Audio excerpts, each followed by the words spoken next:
Bonjour et bienvenue sur Allo Finance pour faire un point concernant l'introduction de Phoenix System. Phoenix System est créé en 2000 et est spécialisé dans la conception, le développement et la commercialisation de solutions de fabrication rapide basées sur la technologie du frittage laser.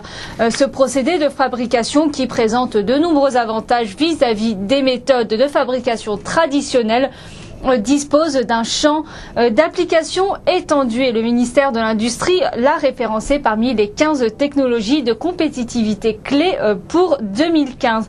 Alors, les systèmes de Phoenix System permettent à partir de fichiers de données numériques 3D de produire des pièces complexes de petites et moyenne dimension par ajout successif de couches de poudre métallique et ou céramique. Et donc tout le savoir-faire de la société originaire du Puy-de-Dôme se base sur son procédé de frittage laser. Selon l'industriel, cette technologie amène à dégager de véritables gains de productivité par rapport aux techniques traditionnelles actuelles. Le frittage est donc un procédé de fabrication de pièces consistant à consolider une poudre de matériaux par chauffage et sous l'effet de la chaleur. Les grains se soudent entre eux, ce qui permet une cohésion de la matière. Dans le cas du frittage laser, l'énergie utilisée pour lier les grains entre eux provient donc d'un laser. Deux applications sont déjà éprouvées dans le domaine de la santé par les prothèses dentaires et de l'industrie, notamment pneumatique, avec comme principal client le groupe Michelin. Phoenix System souhaite appliquer le frittage laser à d'autres applications telles que le secteur de la joaillerie fait également appel à ces équipements. Cette industrie étant perpétuellement en demande de design innovant et la technologie est donc fortement appropriée à la production de bijoux haut de gamme car celle-ci s'avère très complexe et plutôt difficile à réaliser.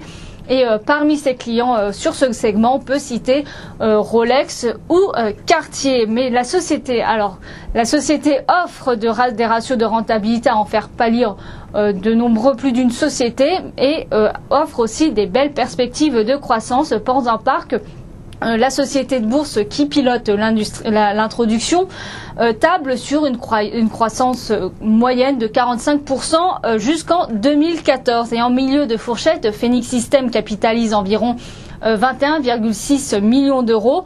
Et si on tient compte de la valorisation sur une base valeur d'entreprise chiffre d'affaires, il ressort à 2,6, soit en ligne avec la moyenne des comparables retenus pour la fixation de la fourchette de prix. En revanche, le ratio VE sur EBITDA atteint 24,3, soit un niveau largement plus élevé que la moyenne des comparables retenus, donc qui est de 15,6. Et encore mieux, étant donné que la rentabilité sera à la peine pour l'année 2011, plombée par de nombreux investissements aux États-Unis, le PER ressortira donc à 106. Et pour 2012, un exercice qui marque le retour à une rentabilité qu'on jugerait de normale. Le dossier reste encore un peu cher, même très cher, avec un PER de 16. Trop cher pour du court terme, pour notre part. Il est préférable de passer son chemin malgré un dossier de plutôt bonne qualité. Alors pour notre part, on préfère ne pas souscrire à l'introduction en bourse de Phoenix System puisque le dossier reste encore un peu cher pour du court terme, ce qui ne plaide pas du tout en faveur du dossier Phoenix System. Voilà ce qu'on pouvait dire sur Phoenix System. À très bientôt sur Allo Finance.